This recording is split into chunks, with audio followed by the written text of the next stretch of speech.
G'day, folks. Today I'm going to give you a sneak preview about an upcoming release that Ascora are currently working on. And that new release is going to extend the current multi-company functions in Ascora. So in order to demonstrate the differences of what you're going to get shortly, and I can't say when it's going to be released because we don't have a date, but we're getting very close to a release for this. But to compare what we've got coming up with what we've got now, what I've done is split my screen into two. So on the left, we have the current live system of Ascora. On the right, we have a demo version, say, of the new multi-company system. So I'm going to start with company details. So remember, that's in administration, company details. And the upshot here is not much has actually changed in this particular screen. In the live system, you can still create multi-companies. The difference comes in the accounts integration. So in the live Ascora system right now, you can only connect your two or more companies to one accounting package. So the big change that's coming is that for every company you create, you will now have the option in your accounts integration screen. And I'm just going to swap to both of those screens, live system on the left, new multi-company demo on the right. And in the new multi-company demo, you can see that we can opt to have separate accounting settings per company. We don't have to use this. So we can still run Ascora like it runs right now.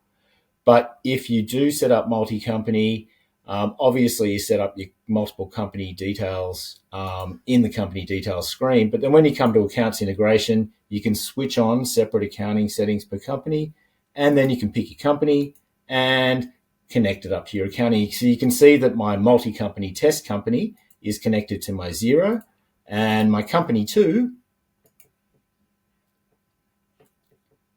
happens to be, when it loads, connected to Mile. So that's one of the major changes, the fact that we can now connect each company to its own individual accounting package with its own chart of accounts and its own setup. Once you've done the accounts integration piece, there's a few other things that flow on from that. So it mostly impacts your purchase orders, your supplier invoices, and your payroll. So I'm going to start with payroll. So if I just go to our payroll settings, live on the left and multi-company demo on the right, you can see that in the multi-company demo, once again, for my payroll settings, I can set up individual payroll per company. So I could push, I haven't got it set up right now, but I could push my multi-company test to my Xero and my company 2 to my Mile. So that's another part of the accounts integration that's a massive change. When we think about jobs, this is kind of sort of nothing newish, but we can map a company, a job to a company. So that's something we can currently do in the live system. But the live system stops short of separating our accounting out at the other end when we invoice. Further to that, if we go into a section, I'll just pop this section open in the live system, and I'll scroll down to my sections here and pop one open in the demo system. Once again, each section can be mapped to an individual company, and you can see in my multi-company demo, I've linked it to company 2. But in the new setup, what it means is your second company can receive a purchase order from company 1, and then you can import a supplier invoice from company 2 into company 1's accounting. So even though what we can do on the surface doesn't look like it's changed, what happens under the hood has most definitely changed.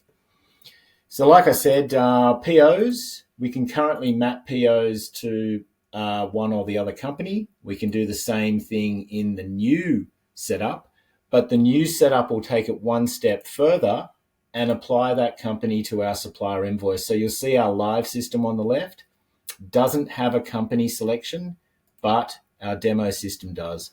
So effectively, if we were to set up a PO for company 2 and then we received a supplier invoice, it should automatically select company 2, etc.